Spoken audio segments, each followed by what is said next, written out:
Welcome to Cake Desktop's video tutorial. Today I will be teaching you how to utilize the Reminders tab and how it can be used to keep track of all necessary reminders. Once you log into Cake Desktop, let's go to the Reminders tab. As you can see, this is where all of my reminders will appear. I can organize it by category, type, name, or date. I can even move the columns around or adjust the sizes. I can also filter out the list even further by picking which category I would like to see, and go a step further by picking the type as well. I can either search for a specific child or staff member by clicking the drop down and choosing here, and then clicking the magnifying glass to pick the staff or child. Then, finally, I will click View Data to filter out my list. Usually you will not need to come to the Reminders tab to add reminders. You will do it naturally as you add information throughout your Cake Desktop. First, let's cover Facility Reminders. Let's go to the Configuration tab, Facility, then Facility Data. You can see the Inspection and Reminders section here. Let's click the Add button. Let's go ahead and skip the date of issue and expiration for now and go straight to the type. As you can see, these are just a small default set of examples that can be used. For example, let's go ahead and pick licensing. We haven't put in the department name yet, so let's go ahead and click the plus button here. Add the name of the company or inspector and the address. Click Save, and there it is. My licensing was renewed by Cake's licensing department. Let's now add a date of when my license was last issued, which was last year, and it needs to be renewed in roughly 4 more days, a year later.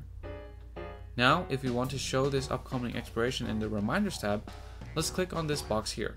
Then let's pick how many days prior do you want it to show up on the Reminders tab. Either 7 days, 15 days, 30 days, or a specific date on this calendar. Let's pick 7 days prior to the date and then add a note. Then click Save and Close. Now our reminder is set, and if we go to the Reminders tab, you can see that it is shown up here. For example, licensing came today and renewed my license. I would simply double click on this, uncheck the box, and save, then close. Now it has disappeared from my reminders list. Let's do another one. Let's go back to Facility Data. Let's add AED battery change that is done every 2 years. Since this is not on the type list, I will go ahead and click the plus sign and add it in. And the person who it is done by is me. So click the plus sign again, add my information, click Show in Reminders, and set the days till. Save and close. Now it will show up on my reminders list 15 days prior to the expiration date. Let's go ahead and go to the Reminders tab, and you'll see that nothing shows up. That's because the expiration date for the AED battery change is in December and it's not 15 days out yet. So when that time comes, it will then appear in my reminders list. You can also click the Add button towards the bottom and add a reminder directly from here. This covers the facility reminders and inspections. Next, let's go into staff training and certification. Let's open up a staff profile, go to the training and certification tab, click Add, choose Child and Infant CPR by the Red Cross. Let's go ahead and add that in, pick the date issued and expiration date, and have this shown on the Reminders tab 30 days prior to the expiration date. Since it is 30 days to the expiration date, it will show up on the Reminders tab, as you can see. You can also click the Add button here to add the reminders directly from the Reminders tab. Just pick a staff and fill out the reminder. Next, we have the child's vaccination. This is a big part of why we created the Reminders tab, and a big improvement from the old vaccination template we had before. So let's start by opening up a newly added child's profile. Let's go to the health and then immunization record. There are many ways you can approach this. You can either click the Add button here to specifically add a vaccination shot, or select from the default vaccination list in the drop down here. Then add the date it was administered and the next expected booster shot if applicable.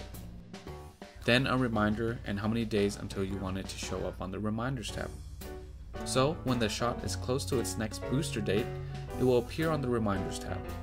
However, We know that in the United States there are many immunization shots that are scheduled to be delivered based on the child's age. So, to make things easier for you, we added a template that has a list for the United States children's birth through 6-year-olds and 6-year-olds to 18-year-olds. Also, we have one for the UK and Austrian from birth through 15-year-old. But I would like to stress how important it is for the child to have an age already in place prior to adding a template. This is because templates will not work if the date of birth of the child is not in place already. So let's go ahead and go back to the template and choose the US template for birth through 6 and click OK. As you can see, there are 28 vaccination shots that appeared. This is very important that you have the child's birth date correct, because these reminders will show up on the Reminder tab based on the child's vaccination date requirement shown here.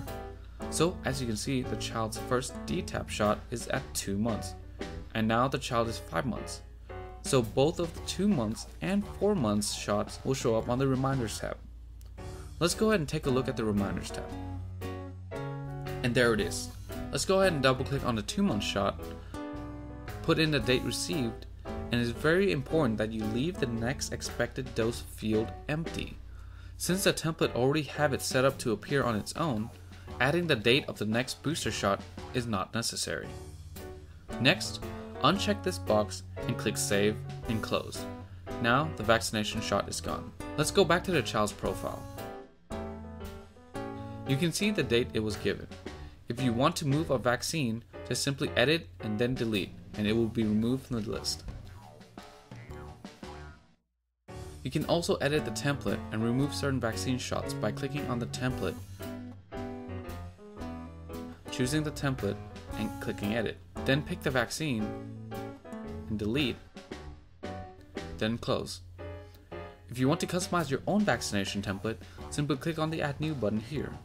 Name the template, click Add Below, select the vaccine, add the month of which the child should receive it from his or her birth date, then add a note. It's that easy. Lastly, let's cover the child's WellCare visits. This is where the child needs to go visit the doctor for an annual checkup or for emergency purposes. So for example, let's click on the Add button here. Let's pick Annual Exams by Dr. Mendoza. Since Dr. Mendoza is not on the drop-down, let's click on the Add button here and add either the doctor's name or clinic name and contact information.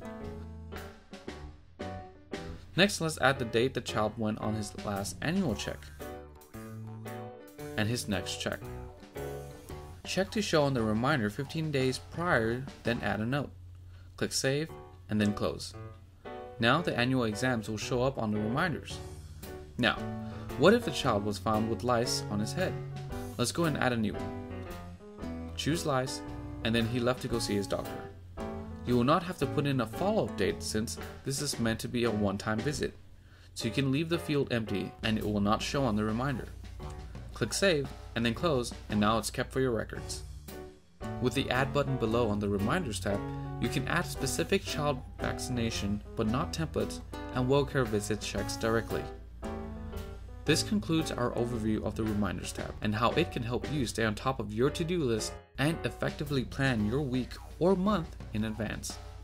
We would like to thank you for watching this video tutorial, and we hope this video helps. Cake, it's not about what we do, it's about what you don't have to.